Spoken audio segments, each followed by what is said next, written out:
Hello guys, welcome to my channel. अभी हम जिस टॉपिक पे बात करेंगे वो है कोर सेक्टर आउटपुट के बारे में। रिसेंटली न्यूज़ आई है कि हमारे मार्च मंथ का जो कोर सेक्टर का जो आउटपुट है उसमें 6.5% की गिरावट हुई है।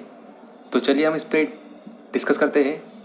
रिसेंटली हमारा जो कॉमर्स मिनिस्ट्री है, जिसके मिनिस्टर है मिस्टर पीयूष गोयल जी, उसने अभी एक डेटा रिलीज़ किया है जिसमें बताया है कि मार्च में हमारा जो कोर सेक्टर है, हमारी जो कोर इंडस्ट्री है, उसका जो आउटपुट है उसमें 6.5% की गिरावट हुई है। और इसके पीछे जो मेन रीज़न बताया है वो है लॉकडाउन। आपको पता होगा कि कोरोना वायरस को कम करने के लिए हमारे पूरे देश में अभी लॉकडाउन चल रहा है। और इसी लॉकडाउन के कारण काफ़ी सारी इंडस्ट्रीज़ अभी पूरी तरीके से बंद हो चुकी है, या फिर उनके जो प्रोडक्शन है उसमें काफ़ी कमी आई है। और इसी के चलते 6.5% की कमी हमें देखने को मिली है कोर सेक्टर के आउटपुट में। दरअसल ऐसा बताया जा रहा है कि ये जो गिरावट है ये 2005 के बाद से सबसे ज़्यादा है। इसके पहले 2005 में ऐसा हुआ था कि हमारे जो कोर इंडस्ट्रीज़ है उनके आउटपुट में इतनी बड़ी गिरावट देखने को मिली। यदि हम बात करें पिछले महीने मतलब फरवरी की, तो हमारा जो प्रोडक्शन है कोर इंडस्ट्रीज़ के उसमें 7.2% की ग्रोथ हुई थी। तो आप देख सकते हैं फरवरी में जो ग्रोथ हुई थी वो थी 7.2% की। और उसके एक ही महीने बाद, अब चूँकि मार्च में हमारे यहाँ लॉकडाउन शुरू हो गया था, तो एक महीने के अंदर ही जो हमारा आउटपुट है उसमें 6.5% की गिरावट हुई है। यदि हम बात करें हमारे इस साल के टोटल एवरेज आउटपुट की हमारे कोर इंडस्ट्रीज़ की, तो वो जो बड़ा है मतलब उसमें जो ग्रोथ हुई है वो है एवरेज 0.6%, जबकि लास्ट ईयर ये ग्रोथ थी 4.4% की।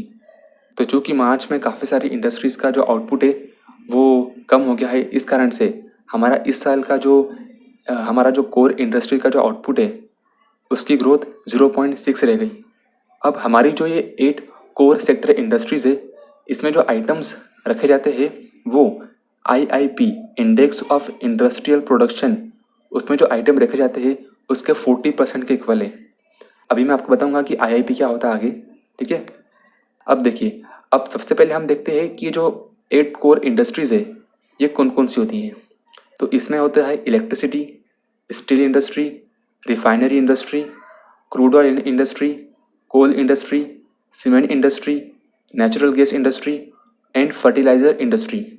तो ये हमारी 8 कोर इंडस्ट्रीज़ है और इन्हीं के प्रोडक्शन में इनका जो आउटपुट है मार्च महीने का उसमें 6.5% की गिरावट हुई है। अब हम देखते हैं कि इंडेक्स ऑफ इंडस्ट्रियल प्रोडक्शन क्या होता है, क्योंकि जैसा मैंने बताया कि हमारे जो 8 कोर इंडस्ट्रीज़ है इनमें जो आइटम होते हैं वो IIP में शामिल आइटम्स के 40% के इक्वल है। तो इसलिए हमें देखना पड़ेगा कि IIP होता क्या है। देखिए, इंडेक्स ऑफ इंडस्ट्रियल प्रोडक्शन एक प्रकार का इंडेक्स है जो कि इंडिया में जो स्टैटिस्टिकल ऑर्गेनाइजेशन है उसके द्वारा प्रिपेयर किया जाता है। इसमें हम हमारी इंडियन इकोनॉमी की जो भी बड़ी बड़ी इंडस्ट्रीज़ है, मतलब काफ़ी सारे जो इंडस्ट्रियल सेक्टर्स है उनमें कितनी ग्रोथ हुई है ये देखते हैं।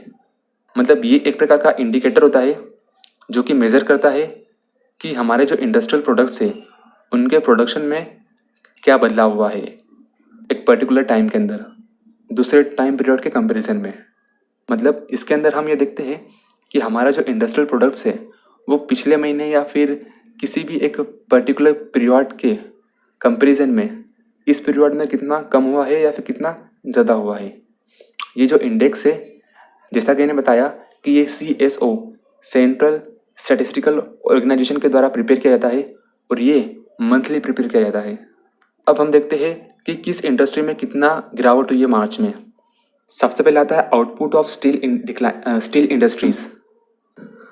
अब स्टील का जो यूज़ है वो काफ़ी सारे चीज़ों में होता है और चूँकि काफ़ी सारी जो कमोडिटीज़ है उनकी जो इंडस्ट्रीज़ है वो आज की तारीख में बंद हो चुकी है और उनकी डिमांड भी काफ़ी कम हो चुकी है। इसी कारण जो स्टील का प्रोडक्शन है उसमें भी लगभग 13% की गिरावट देखने को मिली है। अगला आता है इलेक्ट्रिसिटी। लॉकडाउन के कारण काफ़ी सारे प्लांट्स, काफ़ी सारी इंडस्ट्रीज़ और काफ़ी सारी प्रीमाइसेस बंद हो चुकी है, जिस कारण से इलेक्ट्रिसिटी जनरेशन में भी 7% की कमी देखने को मिली है। नेक्स्ट है सीमेंट प्रोडक्शन। इस लॉकडाउन के चलते काफ़ी सारे बड़े या छोटे इंफ्रास्ट्रक्चर जो प्रोजेक्ट्स हैं वो आज की तारीख में बंद हो चुके हैं और इसी कारण सीमेंट प्रोडक्शन में भी 25% की गिरावट देखने को मिली है। इसके अलावा नेचुरल गैस प्रोडक्शन में 15% की गिरावट हुई है। इसके अलावा फर्टिलाइज़र प्रोडक्शन में 12% की गिरावट हुई है। क्रूड ऑयल प्रोडक्शन में 5.5% की गिरावट हुई है। अब देखिए, क्रूड ऑयल एक ऐसा चीज़ है जिससे हम काफ़ी सारी दूसरे प्रोडक्ट्स बनाते हैं। अब चूँकि जो चीज़ें हम बनाते हैं क्रूड ऑयल से, उन सब की डिमांड में कमी हुई है। इस कारण से जो क्रूड ऑयल है उसके प्रोडक्शन में भी कमी हो चुकी है। इसके अलावा रिफाइनरी प्रोडक्शन, इसमें कमी हुई है 0.5% की। और जो कोल है उसमें कमी नहीं हुई है, उसमें बढ़ोतरी हुई है। मतलब ये 8 जो कोर इंडस्ट्रीज़ है, इसमें कोल एकमात्र ऐसा प्रोडक्ट है जिसका जो प्रोडक्शन है वो 4% बढ़ा है। हालांकि ऐसा नहीं है कि इन सभी इंडस्ट्रीज़ का आउटपुट इसलिए गिरा है क्योंकि ये लॉकडाउन के चलते बंद है, क्योंकि इनमें से काफ़ी सारी इंडस्ट्रीज़ ऐसी है जो कि लॉकडाउन के चलते भी चालू है। फॉर एग्जांपल इलेक्ट्रिसिटी एक ऐसी प्रोसेस है जो कि कंटिन्यूस है, मतलब इलेक्ट्रिसिटी प्रोडक्शन हम रोक नहीं सकते। उसी प्रकार से स्टील प्रोडक्शन में भी हम रोक नहीं सकते, स्टील प्रोडक्शन में भी चल रहा है। मतलब कि इनका प्रोडक्शन ज़रूर कम हुआ है पर इनका जो प्रोडक्शन है वो आज भी चल रहा है। और इनके जो प्रोडक्शन में जो कमी आई है उसका जो मेन रीज़न है, जैसा कि मैंने बोला कि एक तो डिमांड काफ़ी कम हो चुकी है और इसी कारण लॉकडाउन के कारण ये जो मूवमेंट ऑफ गुड्स है ये भी एक रुक चुका है। तो इसी कारण से ये प्रॉब्लम क्रिएट हुई है।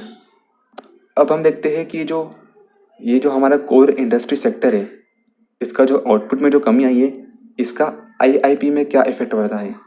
अब चूंकि ये जो हमारी कोर इंडस्ट्रीज़ है, इनमें जो आइटम्स होते हैं वो आइटम्स आईआईपी में भी होते हैं।